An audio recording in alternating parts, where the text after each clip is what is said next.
السلام عليكم ورحمة الله وبركاته. ازيكم حبايبي؟ عاملين ايه؟ يا رب تكونوا دايما بخير. صباحكم زي العسل والورد والفل والياسمين. طبعا النهارده يا جماعة قلنا بقى نعمل غدوة كده جميلة جدا جدا بألف هنا وشفا. مين من عشاق الفول النابت؟ انا طبعا من عشاق الفول النابت، انا وولادي وجوزي. ده يا جماعة كان نص كده فول، نص كيلو فول. وجبته وبليته يوم كامل. طبعا نص كيلو بيعمل لك كيلو على طول لما بيزيد، ما شاء الله تبارك الرحمن. وبعد ما بليته يوم كامل نشلته من الميه وحطيته في خلقه كده نظيفه في قلب المصفى. يقعد يومين ثلاثه بالكتير قوي قوي، عشان طبعا الجو حر ما بيقعدش كتير. تلاقيه بقى نبت ما شاء الله تبارك الرحمن زي ما انتم شايفين كده. النص كيلو بيبقى كيلو على طول، ما شاء الله تبارك الرحمن، بيزيد الضعف. طبعا انا معايا هنا حبه كمون على كزبره، دي كده توابل كده انا عاملاها، وحبه ورق لورا، وحبه فلفل اسمر، وواحده مرقه دجاج. لان بصراحه ما كانش عندي شوربه. في ناس بتعمله بشوربه وفي ناس ما بتعملهوش بشوربه، بتعمله عادي بالميه.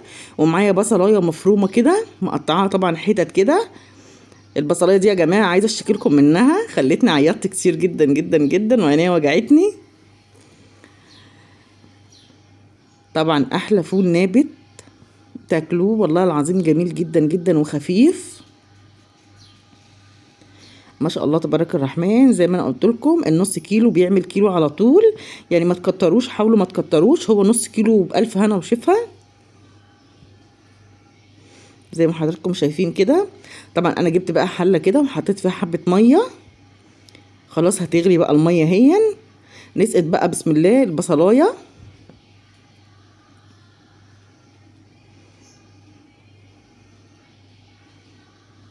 طبعا انا ما كانش عندي شوربه، فلازم بقى نعمل لها شوربه كده حلوه. وحطيت بقى فيها التوابل كلها، الفلفل الاسمر والكمون والكزبره، ورق اللورة، وواحده مرقه الدجاج برضو نحطها لها.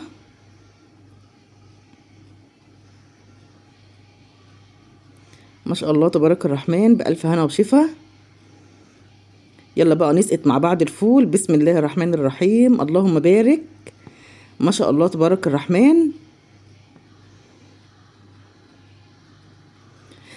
طبعا يا جماعة بعد ما بنخلصه خالص، بعد ما بينبت برضو بنشطفه كده شطفة حلوة كده، ونخليه يصفي المية اللي فيه خالص برضو. اهو زي ما انتم شايفين انا سقطت الفول كله في قلب الحلة مع البصل مع البهارات بقى بتاعتنا، الفلفل الاسمر والكمون والكزبرة والورق اللورا، ومرقة الدجاج. كله كده ببعضيه بقى، خليه بقى يتقلب كده حلو كله كده كده مع بعضيه.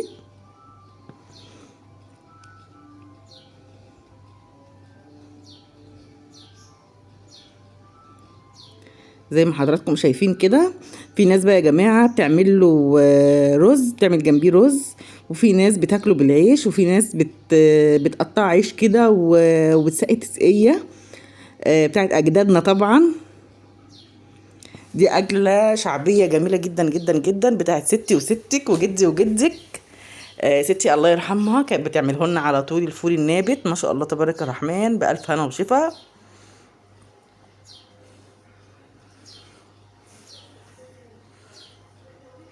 عايزه اقول لكم يا جماعه كان ريحته جميله جدا جدا والله العظيم، يعني عامله الدنيا عندي في البيت. ريحته جميله جدا جدا جدا. انا طبعا جبت في طبق اهون، وكنت فارمه بقى شويه توم كده حلوين، حطيتهم بقى كده يتحمروا مع بعض مع نفسهم كده، ومطيه عليهم بقى البوتاجاز خالص. انا طبعا حطيت فصين توم في قلب الشوربه دي مع البصل، وتوصوا كده بالثوم بقى اللي انتوا بتحمروه كده في حته السمنه او حته زبده حبه زيت اللي عندك اعمليه، مش هنوقف الطبخه عشان حاجه بسيطه.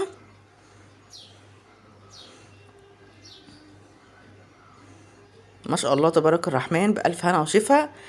عايزه اقول لكم ريحه الثوم وهي بتتحمر ريحه جميله جدا جدا، وريحه الفول والله العظيم ثلاثه لو عاملين اللحمه مش هتبقى الريحه دي. انا عندي الفول النابت، شوربه الفول النابت الشوربه نفسها احلى من اللحمه. احلى من شوربة اللحمة والله العظيم، 3 جربوها.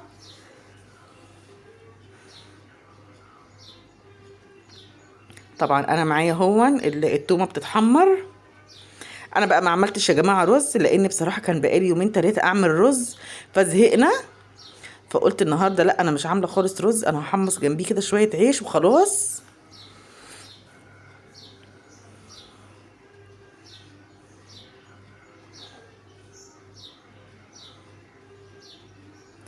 زي ما انتم شايفين كده، بصوا اللون بتاع التومة خلاص بتستوي بتتحمر.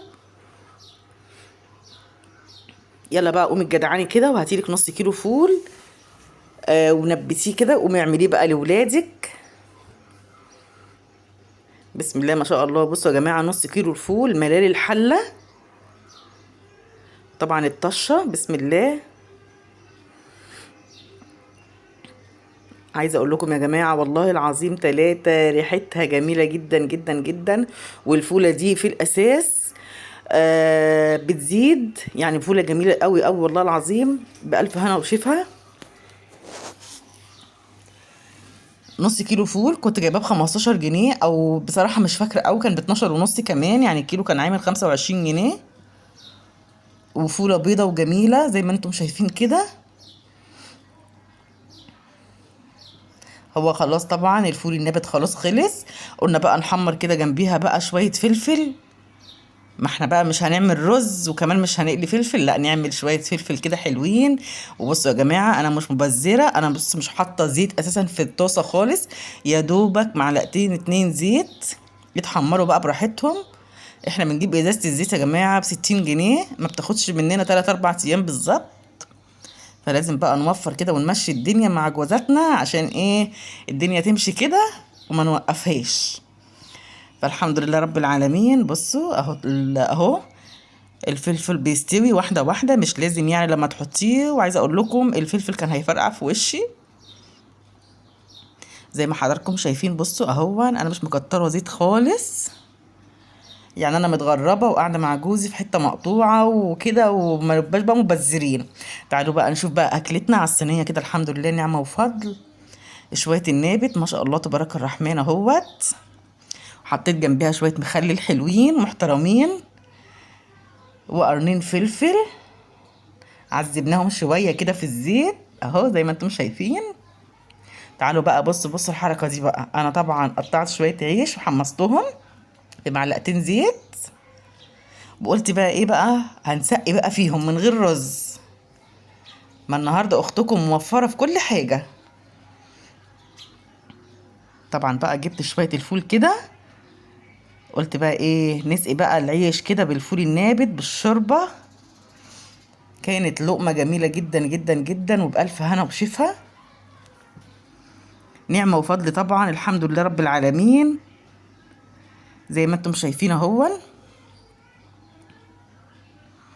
طبعا احنا كنا جايبين النهارده عيش طري، فقلت لا بلاها رز، والرز احنا بقالنا يومين ناكل رز، فملهاش لازمه بقى النهارده نعمل كده رز.